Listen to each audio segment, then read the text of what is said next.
Yo soy Padre del Valle. Y esto es Realidad Mexico. Hermanos y hermanas, tomen un respiro profundo y manténganlo por un segundo. Sientan cómo sus pulmones se expanden, cómo el oxígeno viaja por su sangre. Una promesa de vida. Ahora, suéltenlo lentamente, muy lentamente, porque el aire que vamos a respirar juntos esta noche es pesado. No es el aire contaminado de la ciudad, lleno de partículas y promesas rotas. No. Este es un aire más antiguo. Está cargado con el polvo de un lugar que México no solo olvidó, sino que activamente, con una crueldad burocrática y silenciosa, borró de su conciencia. Un lugar donde el sol no es una caricia que da vida, que broncea la piel en las playas de postales. Es un puño cerrado, incandescente, que golpea la nuca, día tras día. Un martillo forjado en el mismo infierno que solo sabe castigar la tierra, las plantas y a la gente que se atreve a habitarla. Hoy no vamos a hablar de los monstruos que aparecen en los titulares, esos que nos sirven en el desayuno con el café. No vamos a hablar de capos con apodos de animales que se matan por una plaza o de políticos con sonrisas de cera y cuentas en paraísos fiscales. Esos son monstruos simples, comprensibles en su avaricia. Vamos a hablar de algo más antiguo, algo más oscuro. Un mal que no se trafica en paquetes de cocaína ni se lava en bancos suizos. Un secreto que no se entierra a 2 metros bajo tierra en una fosa clandestina. No. Este secreto es peor, infinitamente peor, porque no se entierra, se siembra. Se hereda en la sangre. Se repite, como una condena genética, en el azul pálido e inquietante de los ojos de los niños que nacen. Esta es la historia del Valle de Zacatecas. Un pliegue en el mapa que nadie se molesta en alisar. Una cicatriz en la piel reseca de la sierra. Un rincón perdido entre la roca, el olvido y la voluntad de Dios, que parece haber dado la espalda a este pedazo de su creación. Un lugar donde las familias se convirtieron en su propia maldición, donde los padres se convirtieron en abuelos de sus propios hijos y los hermanos en tíos de sus sobrinos hermanos. Un lugar donde el árbol genealógico no creció hacia el cielo, buscando la luz, sino que se retorció sobre sí mismo como una raíz podrida, un nudo ciego de carne y hueso, hundiéndose cada vez más en la oscuridad de su propia tierra. Y donde el silencio... el silencio. El silencio en ese valle no era paz, no era ausencia de ruido, era la única ley, la única constitución, el único Dios al que todos, sin excepción, rendían tributo. Si tienes el valor de escuchar hasta el final, si tienes el estómago para enfrentar el reflejo de lo que, como sociedad, somos capaces de ignorar, suscríbete, no por mí. Créeme, yo no importo. Soy solo una voz en la oscuridad, no por un algoritmo sin alma que mide el éxito en clics. Suscríbete para que estas voces, ahogadas por el polvo, la tradición y el tiempo, encuentren por fin un eco. Para que su realidad se vuelva, aunque sea por un instante incómodo, la nuestra. Y para que nunca más, podamos decir que no sabíamos. Comenzamos. El hombre que nos trajo esta historia, el catalizador involuntario de esta revelación podrida, se llamaba Daniel. No era un policía endurecido por la calle, con el cinismo como chaleco antibalas. No era un periodista carroñero en busca de una primicia que le ganara un premio. Era un maestro. Un joven idealista de Aguascalientes, recién salido de la normal. Uno de esos que todavía creen, con una fe conmovedora y frágil, que un libro puede ser un arma contra la oscuridad, que la tiza puede dibujar un futuro mejor sobre un pizarrón roto. En el verano de 2018, El programa de plazas remotas de la Secretaría de Educación Pública, en su infinita y a menudo cruel sabiduría burocrática, lo envió al lugar más lejano de su lista. El último de los últimos. Un punto en el mapa que solo existía en los registros oficiales para justificar un presupuesto. Una comunidad sin nombre oficial en los mapas de Google, sin código postal, sin señal de celular. Un fantasma geográfico. Los pocos arrieros y camioneros que pasaban por la región la llamaban La Cuenca. Un puñado de casas de adobe, del color de la sangre seca, aferradas a la tierra árida.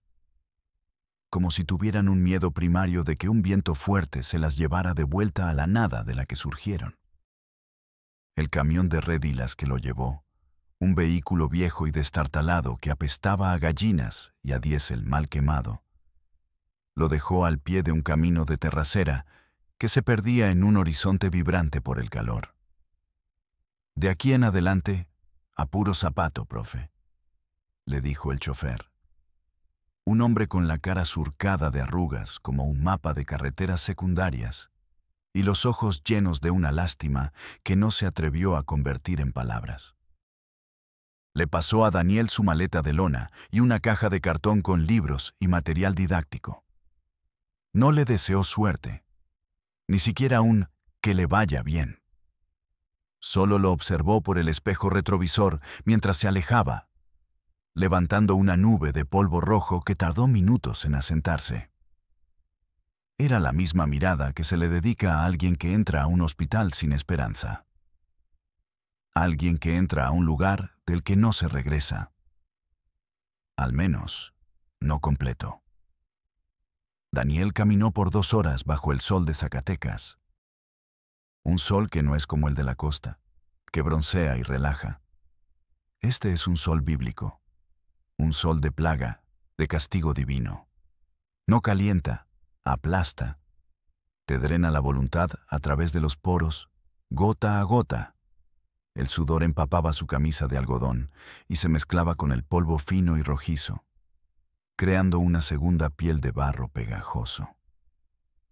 Sentía el ardor en la nuca, la sed como una lija en la garganta, y el aire caliente quemándole los pulmones con cada bocanada.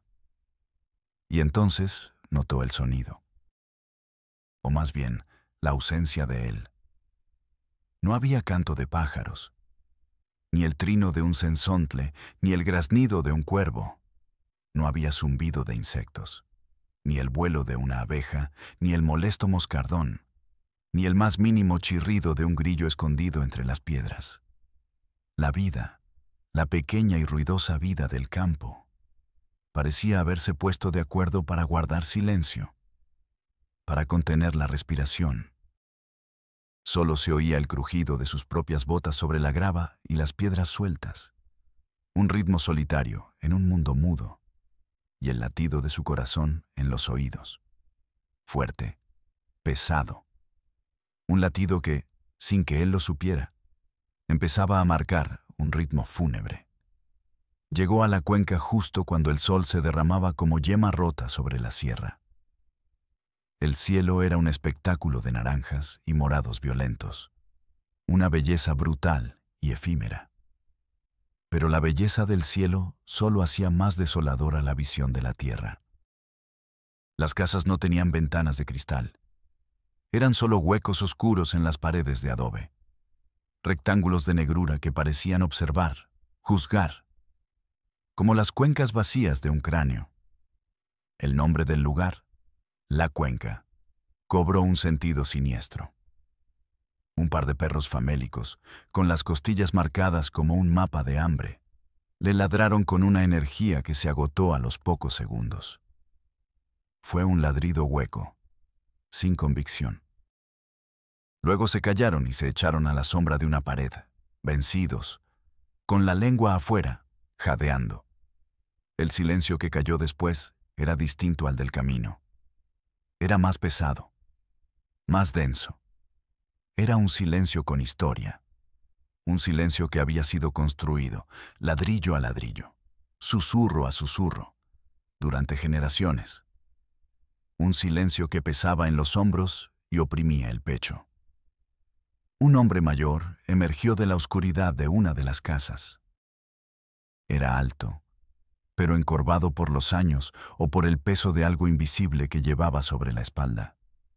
La piel de su cara y sus brazos estaba curtida como el cuero viejo de una silla de montar, llena de manchas y pliegues profundos.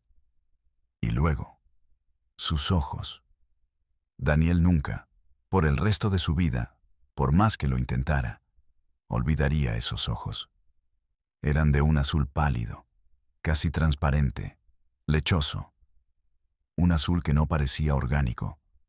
Un azul que no reflejaba el cielo vibrante que tenía encima. Reflejaba algo interior, algo antiguo. Generaciones de secretos guardados, de verdades no dichas. Eran los ojos de un depredador paciente. «Usted es el maestro», dijo el hombre. Su voz era grave y rasposa, como piedras rozando en el lecho de un río seco. No era una pregunta, era una constatación, un veredicto. «Sí, soy Daniel», dijo él, intentando una sonrisa que se sintió como una mueca torpe y fuera de lugar.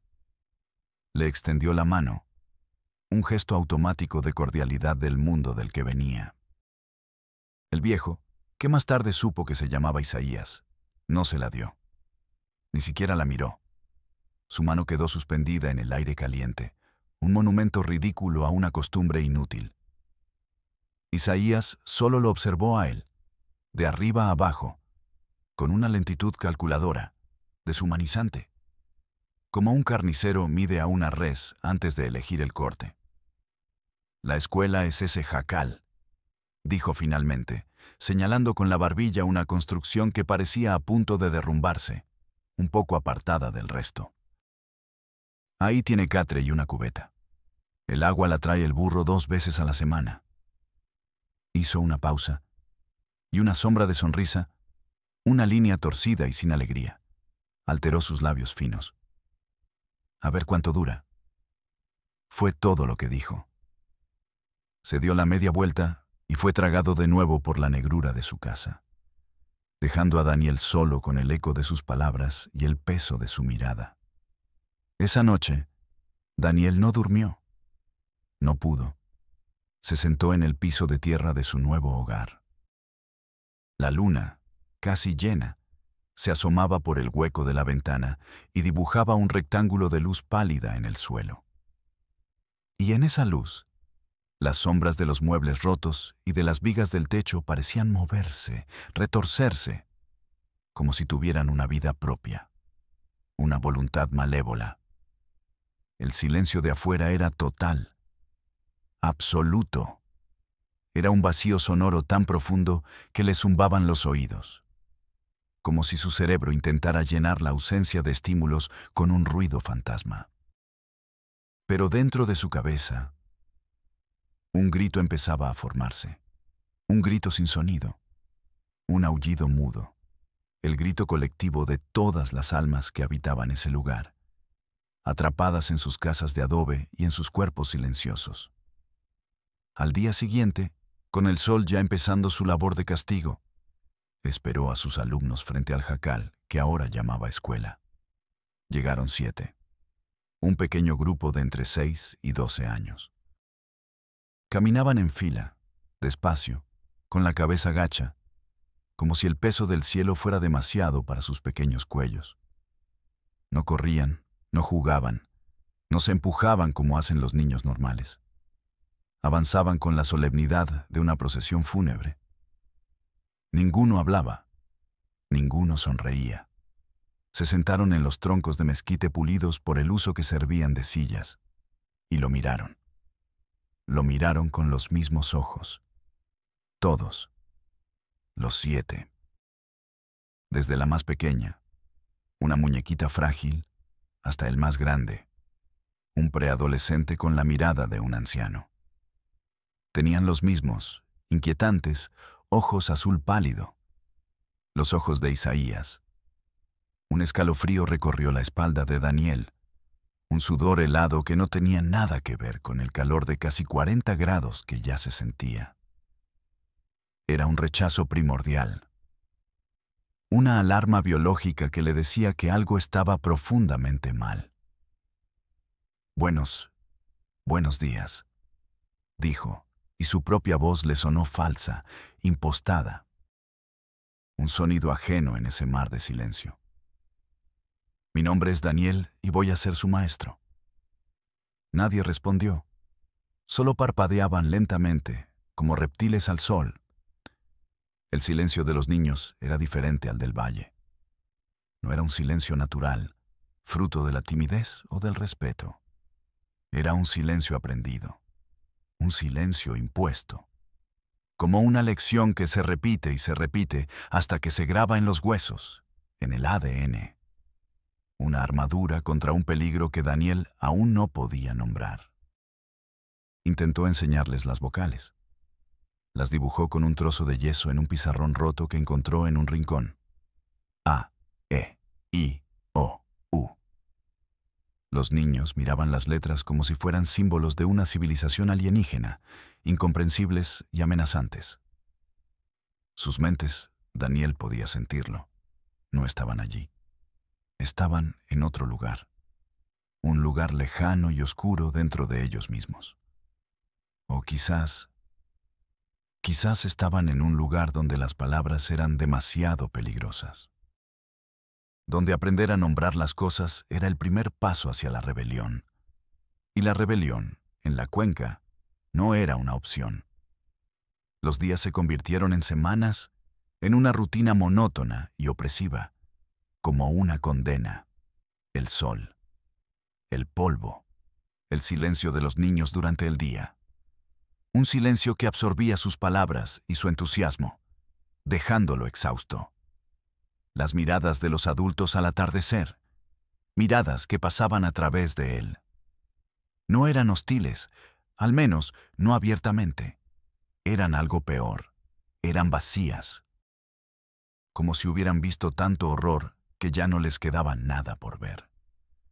Como si sus almas se hubieran jubilado de sentir. Daniel, un hombre observador por naturaleza, empezó a notar cosas. Pequeños detalles que no encajaban. Piezas de un rompecabezas que no quería armar. Porque intuía que la imagen final sería monstruosa. La niña más pequeña, de unos 6 años, una muñequita frágil llamada María, tenía los ojos de Isaías, sí. Pero también tenía un pequeño lunar de color café junto a la comisura izquierda de la boca. Exactamente el mismo lunar que tenía la mujer que la llevaba a la escuela cada mañana. Su supuesta abuela. Una mujer de no más de 35 años, llamada Soledad, que a su vez tenía los ojos de Isaías. Soledad, la madre. No. Soledad, la abuela. Pero parecía la hermana mayor de la niña, y ambas eran el vivo retrato de Isaías. Daniel sacudía la cabeza, intentando alejar esos pensamientos. Era el sol, la soledad. El aislamiento lo estaba volviendo loco. Estaba imaginando cosas. Tenía que ser eso. La mente humana crea patrones donde no los hay para combatir el caos. Luego estaba Josué, un niño de 12 años, el mayor del grupo. Era el más callado de todos, lo cual ya era decir mucho, pero sus manos siempre estaban ocupadas. Con un pequeño cuchillo, tallaba figuras de madera de mezquite con una destreza asombrosa. Pájaros, coyotes, serpientes. Tenía un talento increíble. Sus manos hablaban el lenguaje que su boca callaba. Un día, después de clase, cuando los demás ya se habían ido, le mostró a Daniel una figura que acababa de terminar. Era un hombre con 2 cabezas, una mirando hacia adelante y la otra hacia atrás. ¿Quién es, Josué? Es muy interesante, preguntó Daniel, genuinamente curioso, agachándose a su altura. El niño no respondió. Su cara se contrajo en una máscara de pánico. Le arrebató la figura de las manos a Daniel con una violencia repentina y la guardó rápidamente en su morral de Ixtel. Bajó la mirada al suelo, temblando visiblemente, como si hubiera revelado un secreto terrible, como si hubiera blasfemado, como si acabara de mostrarle al enemigo el mapa de su fortaleza. La gente del valle seguía sin hablarle. Le dejaban comida en la puerta de su jacal cada 2 días. Un poco de queso de cabra, tortillas de maíz azul, una jícara con frijoles. Nunca llamaban a la puerta. Nunca cruzaban una palabra. Lo alimentaban como se alimenta a un animal en una jaula. Era un fantasma entre fantasmas. Una sombra que se movía en un mundo de susurros no dichos. Una tarde, harto del silencio y de las paredes de adobe que parecían encogerse a su alrededor, Daniel decidió caminar. Explorar más allá del pequeño círculo de casas. Subió por una ladera rocosa, siguiendo un sendero apenas visible, hecho por el paso de cabras o de almas en pena. Y en una pequeña meseta barrida por el viento, encontró un cementerio. Unas cuantas cruces de madera, torcidas por el sol y el viento, grises y resecas. La mayoría sin nombre, solo montículos de piedras. Pero en las pocas que aún conservaban una inscripción tallada a cuchillo, los nombres estaban casi borrados por el tiempo. Pero los apellidos eran todos el mismo. García, Isaías García, Soledad García, María García. Las cruces decían Elena García, Mateo García, Rebeca García. Todos eran García. Una sola familia. Un solo apellido para todo el valle.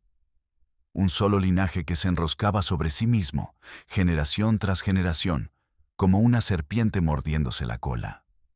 Uroboros, el símbolo del ciclo eterno. Pero aquí no era un ciclo de renacimiento. Era un ciclo de degeneración. Fue entonces cuando la sospecha dejó de ser una sombra en el fondo de su mente y se convirtió en una certeza helada, afilada como un trozo de hielo en el estómago. Algo estaba fundamentalmente, biológicamente, roto en la cuenca. Roto desde la raíz, desde la sangre. El punto de quiebre, el momento en que la realidad se rasgó como una tela vieja, ocurrió una noche de tormenta eléctrica. Las primeras lluvias del año. El cielo, negro como la boca de un lobo, se partió con un estruendo que hizo vibrar el suelo. Y el agua cayó a cántaros. Un diluvio que convertía el polvo en un lodo espeso y rojo, como sangre. Daniel estaba en su jacal, escuchando la lluvia golpear con furia el techo de lámina, un estruendo metálico y caótico. De repente, entre el rugido de un trueno, oyó un golpe en la puerta. Un golpe débil, desesperado, casi inaudible, como el arañar de un animal atrapado. Abrió. Era Soledad, la supuesta abuela de la pequeña María. Estaba empapada, el cabello negro pegado a la cara, la ropa de manta chorreando lodo, temblando, pero no de frío, de terror. Sus ojos, esos ojos azules de Isaías, estaban desorbitados, llenos de una locura que Daniel nunca había visto. «Ayúdeme, profe», susurró. Su voz era un hilo frágil, a punto de romperse. La hizo pasar. Le dio una cobija vieja. Soledad se sentó en un rincón, hecha un ovillo, abrazándose las rodillas. No lloraba. Era un miedo más allá de las lágrimas. Un miedo seco. Un miedo que quema por dentro. «¿Qué pasó, Soledad? ¿Qué tienes?», preguntó Daniel, arrodillándose frente a ella, su corazón latiendo con una premonición terrible. Ella levantó la vista, y lo que Daniel vio en su cara lo perseguiría en sus pesadillas por el resto de su vida. Era la mirada de un animal atrapado. de alguien que ha vivido en una jaula toda su vida y que por un instante fugaz, imposible, ha visto la puerta abierta. Es mi padre, dijo, cada palabra un esfuerzo, como si las arrancara de su garganta. Isaías quiere a la niña, a María. El corazón de Daniel se detuvo. El tiempo pareció congelarse. Las palabras flotaban en el aire denso y húmedo del jacal. ¿Qué quieres decir con que la quiere? Aunque en el fondo, en el pozo negro de su estómago, ya lo sabía. Ya había conectado los puntos. Soledad tragó saliva. El sonido fue como de arena raspando su garganta. Como me quiso a mí, cuando yo tenía la edad de ella. Como quiso a mi madre antes que a mí. Hizo una pausa y su voz se quebró en un susurro final, la confesión más terrible. Es la ley. La ley. La ley del valle. La ley de Isaías García. El aire se volvió irrespirable. Daniel sintió un sabor metálico, a sangre, en la boca. El sabor del miedo. El sabor de la verdad más podrida que un ser humano puede concebir. Las paredes de adobe parecían sudar. O quizás era él. El sudor frío que le recorría la espalda. Cada palabra de Soledad era un golpe, un martillazo en el cráneo. Mi padre, continuó ella, la voz rota, como si estuviera confesando los pecados del mundo. Mi padre es el padre de mis hermanos. Mi padre es mi padre, y también es el padre de mi hija. Silencio. El trueno que retumbó afuera pareció insignificante comparado con el estruendo dentro de la cabeza de Daniel. Soledad era la hija de Isaías, y era la madre de María. Y María era hija de Isaías. El abuelo había engendrado a su propia nieta. El padre se había acostado con su hija para crear otra hija que era, a la vez, su hermana. El círculo se cerraba. La serpiente se devoraba a sí misma en un acto de canibalismo genético. Daniel se levantó de un salto. Caminó en círculos por el pequeño espacio, con las manos en la cabeza, como si temiera que fuera a estallar. Sentía que iba a vomitar. Sentía que iba a volverse loco. La lógica se había hecho añicos. La moralidad era un concepto de un planeta lejano. Aquí, en la cuenca, solo existía la ley de la sangre. Una sangre espesa, oscura, maldita. No es solo él, dijo Soledad, con la voz muerta. Fueron sus hermanos, son sus hijos, los hombres de aquí. Cuando una niña se hace mujer, es para la familia, para la sangre. Para que la sangre no se vaya, para que no se diluya, para que la tierra no se reparta, para que todo quede aquí. Es la ley de los fundadores.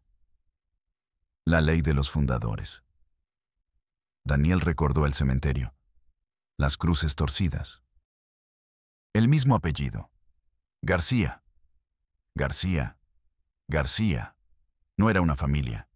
Era una plaga, un tumor que había crecido en el aislamiento absoluto, sin contacto con el mundo exterior, alimentándose de sí mismo, generación tras generación, creando un laberinto genético de horror, enfermedad y desesperación. Las niñas no eran hijas, eran futuras madres para sus propios padres y hermanos. Las madres no eran esposas, eran propiedad comunal de la sangre. Los hijos eran hermanos y sobrinos al mismo tiempo. Los padres eran abuelos. Una red de parentescos tan enmarañada y perversa que desafiaba al lenguaje.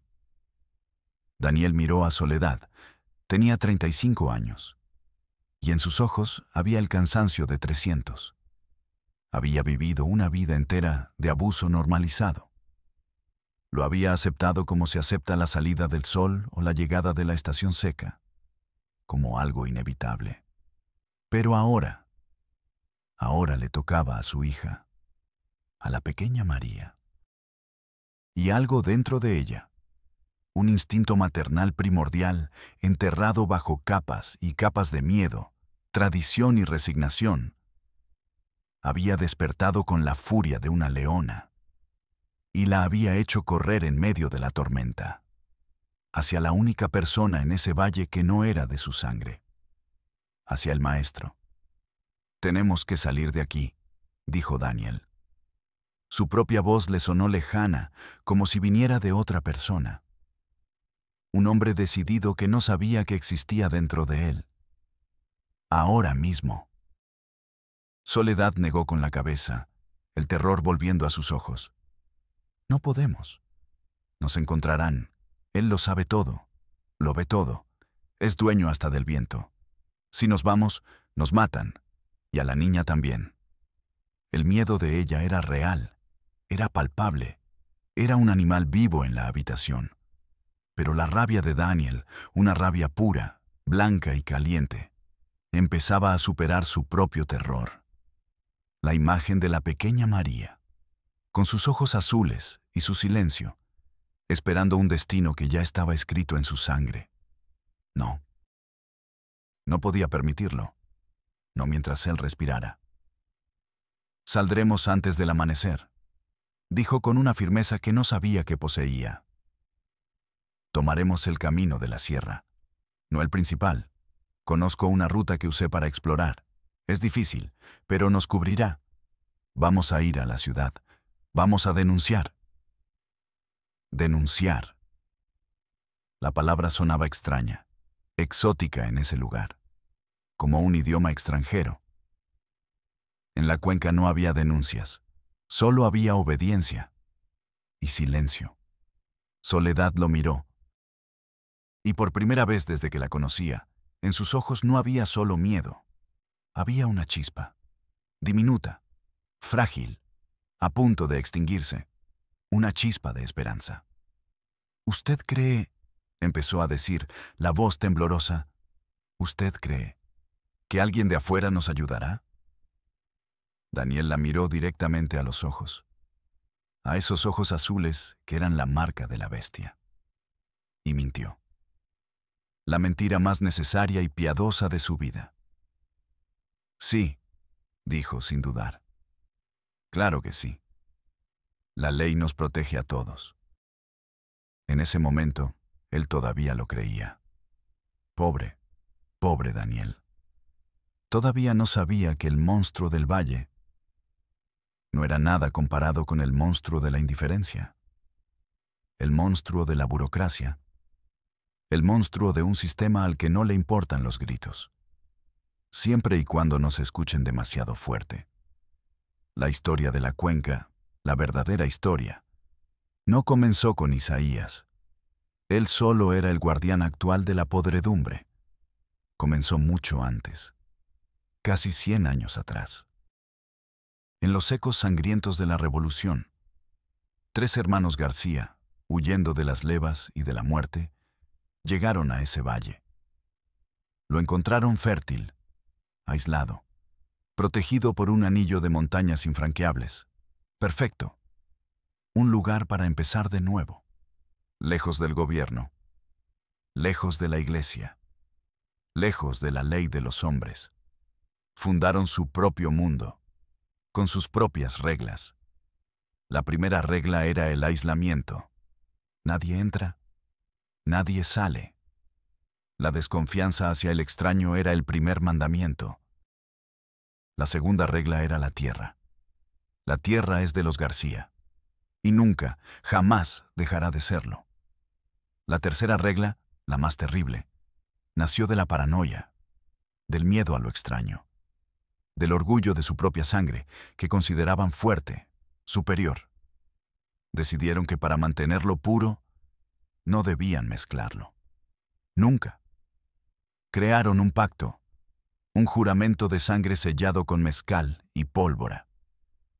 Las mujeres de la familia solo tendrían hijos con los hombres de la familia, hermanos con hermanas, primos con primas. Y cuando el tiempo pasó y el pecado se normalizó, padres con hijas, tíos con sobrinas, Lo que empezó como un pacto retorcido de supervivencia se convirtió en una tradición, y la tradición se convirtió en ley. Una ley no escrita, grabada a fuego en el alma de cada niño que nacía en el valle. Nacían con los mismos ojos azules, un rasgo genético recesivo que se potenció con la endogamia hasta convertirse en la norma. Pero también nacían con enfermedades, con malformaciones, con problemas de corazón, con una tristeza genética que ninguna palabra podía describir. El alto precio de la pureza, los niños que nacían mal, los que no eran viables, simplemente desaparecían. La montaña se los tragaba, o el río. Era la forma del valle de podar su propio árbol torcido. Nadie hablaba de ello. Solo era otra regla, otra parte del silencio. Isaías era el nieto de uno de los fundadores. Heredó el poder no por elección, sino por destino. Y lo ejerció con una crueldad silenciosa y eficiente. No necesitaba gritar. No necesitaba golpear. Su sola presencia era suficiente. Sus ojos azules eran la ley, el juicio y la sentencia. Él decidía qué niña estaba lista.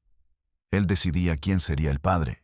Él era el guardián de la tradición, el sumo sacerdote de un culto a la sangre. Cuando Daniel, Soledad y la pequeña María huyeron esa noche, no estaban escapando solo de un hombre. Estaban escapando de un siglo de historia. De un siglo de locura institucionalizada. La huida fue una pesadilla de lodo y espinas. Corrieron bajo la lluvia torrencial, por caminos que no eran caminos. Soledad llevaba a la pequeña María en brazos, envuelta en la cobija. La niña no lloraba. Estaba en silencio, como siempre. Quizás entendía todo en su alma infantil, o quizás no entendía nada. Daniel iba adelante, abriendo paso entre la maleza que arañaba su cara y sus brazos.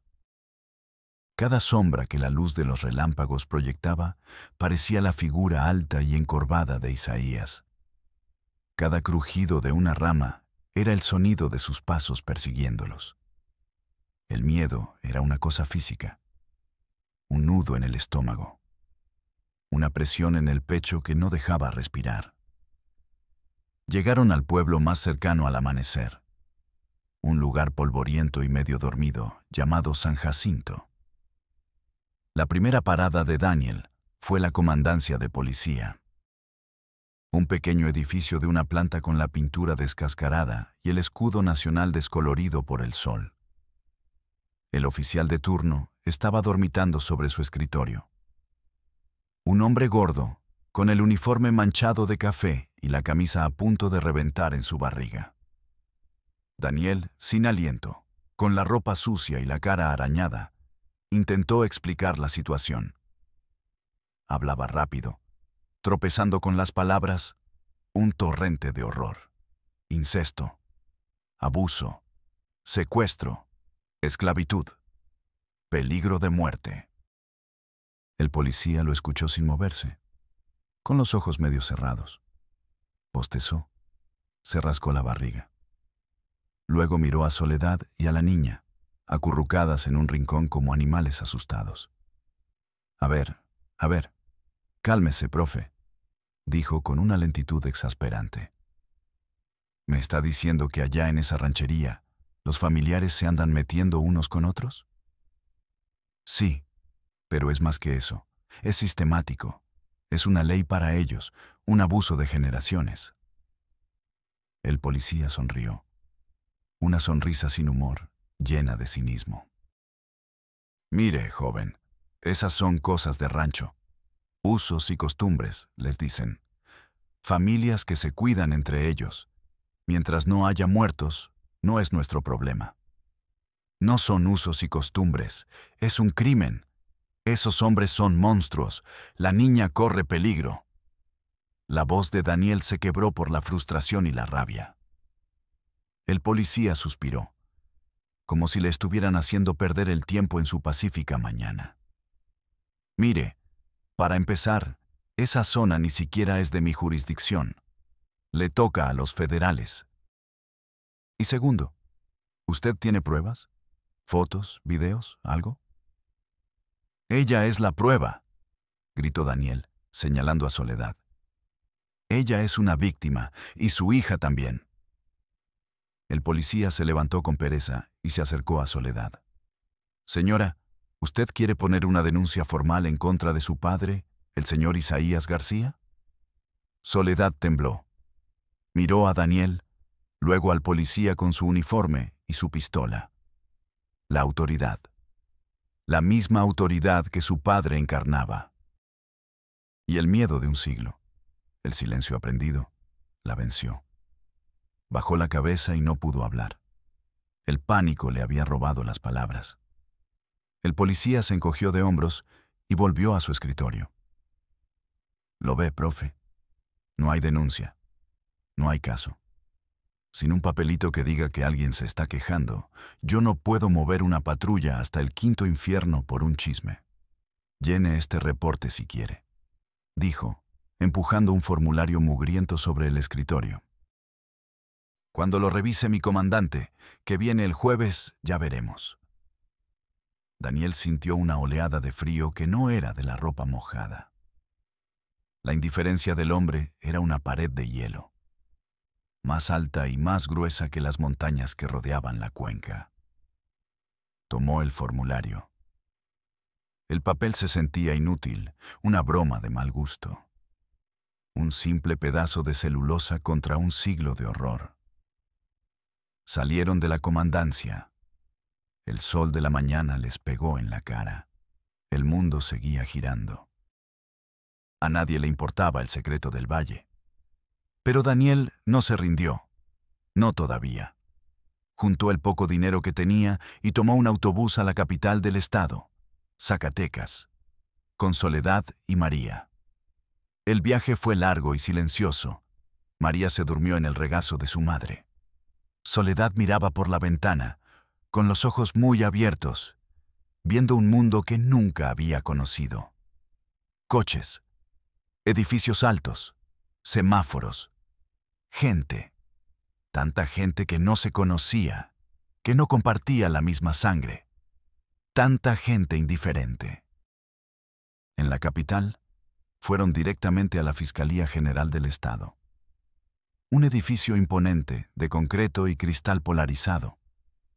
Un templo de la justicia. O eso parecía desde afuera. Después de esperar 3 horas en una sala de espera llena de gente con la misma cara de desesperación, los recibió una funcionaria, una licenciada, joven, con un traje sastre impecable y la mirada cansada de quien ha escuchado demasiadas historias tristes. Daniel volvió a contar la historia. Esta vez con más calma, con más detalles. Presentó a Soledad como testigo y víctima. La licenciada escuchaba, tecleando ocasionalmente en su computadora. No mostraba ninguna emoción, ni sorpresa, ni horror, ni compasión. Su rostro era una máscara de profesionalismo vacío. Cuando Daniel terminó, ella se ajustó las gafas. Entiendo la gravedad de lo que expone, profesor, dijo con una voz monótona, de manual. Sin embargo, el procedimiento es claro. Necesitamos que la víctima, la señora Soledad García, rinda su declaración ministerial formal. Ella lo hará, dijo Daniel. Y necesitamos pruebas que corroboren su dicho. Idealmente, pruebas de ADN que confirmen la filiación que usted menciona. ¿Y cómo conseguimos eso?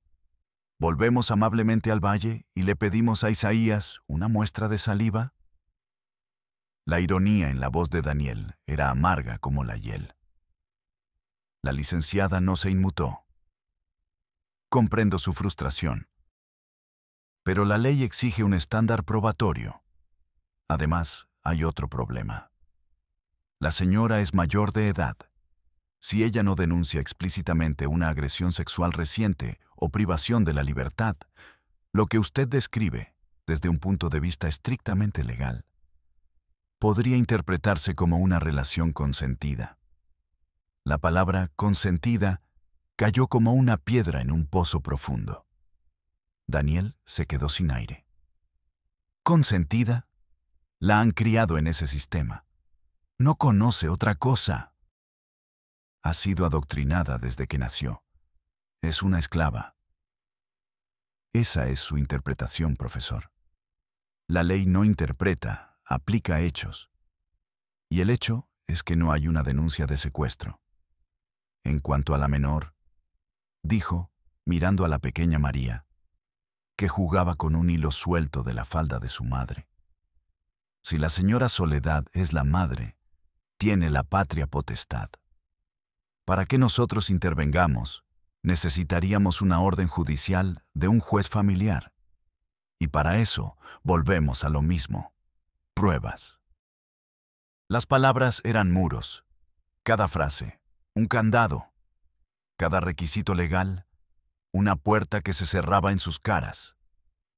El sistema no estaba diseñado para ayudar a gente como Soledad. Estaba diseñado para protegerse a sí mismo, para seguir una serie de pasos. Un flujograma de la desesperación.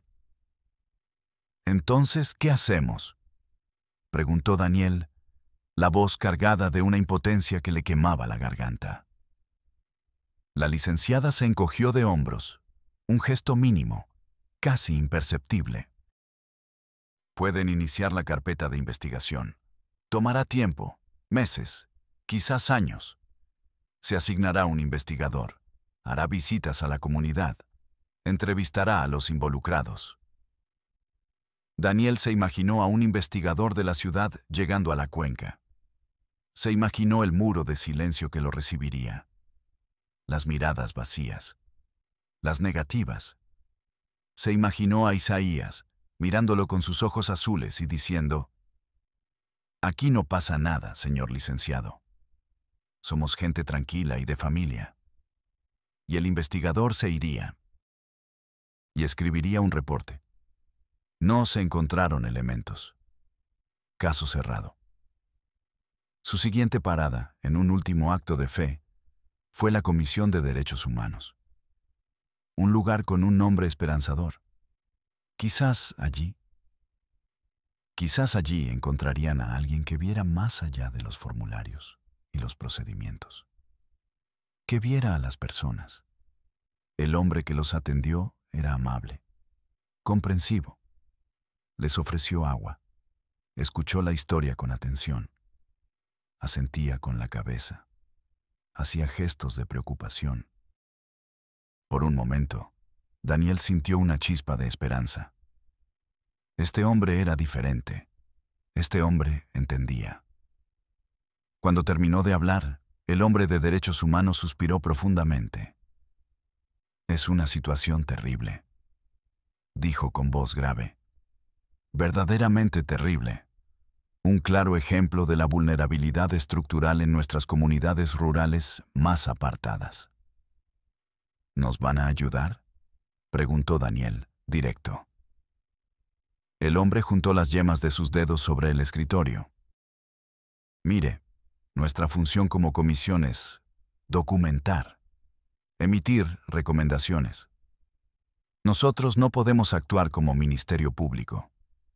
Lo que podemos hacer, y lo haremos de inmediato, es abrir un expediente de queja y con base en eso, emitir una recomendación a la Fiscalía para que agilice su investigación». ¿Otra vez la Fiscalía? Acabamos de venir de allí. Nos dijeron que no podían hacer nada sin pruebas. Es el procedimiento, señor. Nosotros somos un órgano de vigilancia, no de acción. Y para serle completamente franco, lo que usted describe es un patrón cultural endémico, muy complejo de abordar desde la perspectiva legal.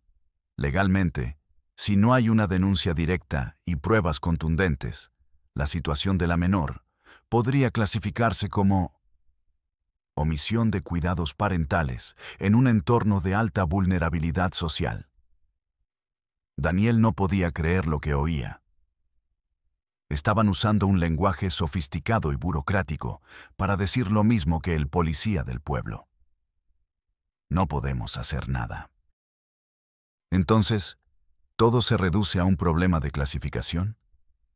¿En qué carpeta ponemos este horror para que deje de molestarnos?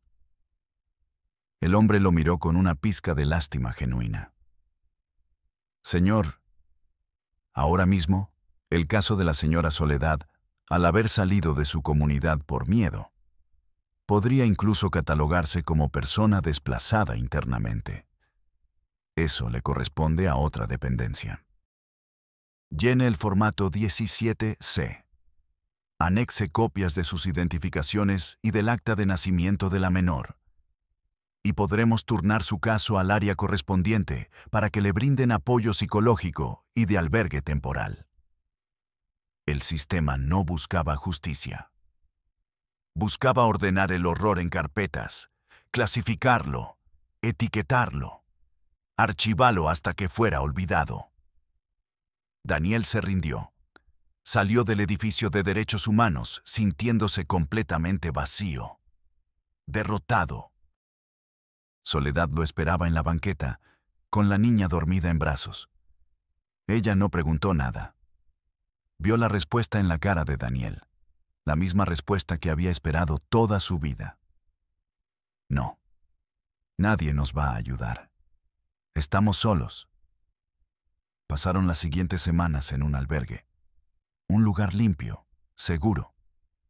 Pero era una jaula diferente, una jaula con reglas y horarios. Soledad no hablaba con nadie. Se sentaba en un rincón del patio, mirando a la nada. Por increíble que pareciera, extrañaba el valle. Extrañaba el diablo que conocía. El mundo de afuera, con su indiferencia y sus reglas incomprensibles, la aterraba aún más. María, por primera vez, empezó a tener pesadillas. Se despertaba gritando en la noche, gritando el nombre de Isaías. Daniel se sentía un fracasado. Les había hecho una promesa que no podía cumplir. Los había sacado de su infierno, para traerlos a un limbo, un purgatorio de trámites y esperas. Su idealismo se había hecho polvo contra el muro de la realidad. Y el muro había ganado. Una tarde, un trabajador social del albergue se le acercó. «Profesor», le dijo en voz baja, «recibimos una llamada de la policía de San Jacinto». «¿Qué pasó?» «Encontraron a un hombre, muerto, en la sierra, cerca de la cuenca». «¿Quién?» Pero Daniel ya sabía la respuesta antes de preguntar. El trabajador social lo miró con pena. Un hombre llamado Isaías García, al parecer se resbaló y cayó a un barranco. Isaías estaba muerto. ¿Se cayó? ¿Lo empujaron? Nadie lo sabía. Nadie en la cuenca dijo una palabra. La ley del silencio, intacta. Incluso ante la muerte de su rey, con la muerte del patriarca, del dios del valle, algo se rompió. El miedo que mantenía unido ese mundo perverso empezó a agrietarse. Soledad, al enterarse de la noticia, lloró por primera vez. No eran lágrimas de tristeza, ni de alegría. Eran lágrimas de pura y abrumadora liberación, como si un peso que había cargado desde su nacimiento finalmente se hubiera caído de sus hombros. Daniel vio una oportunidad, la última. Con Isaías muerto, quizás la gente del valle se atrevería a hablar. Volvió a la fiscalía, con la noticia. Esta vez lo tomaron un poco más en serio. La muerte de un hombre, aunque fuera en medio de la nada, era algo que no podían ignorar tan fácilmente. Enviaron un equipo, policías ministeriales, peritos, una psicóloga. Daniel fue con ellos, como guía, como traductor de silencios. Cuando llegaron a la cuenca, el lugar parecía el mismo, el polvo. Las casas de adobe, las miradas vacías. Pero algo había cambiado. La ausencia de Isaías era un hueco palpable en el aire.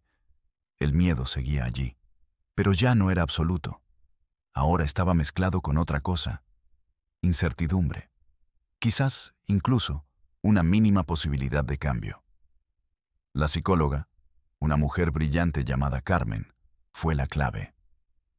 No llegó con preguntas directas, llegó con juegos, con dibujos. Se sentó con los niños en el piso de tierra de la escuela, incluida la pequeña María, que había vuelto con ellos. Les dio papel y colores. Dibujen a su familia, les dijo con voz suave. Los dibujos fueron la confesión que las palabras nunca pudieron ser.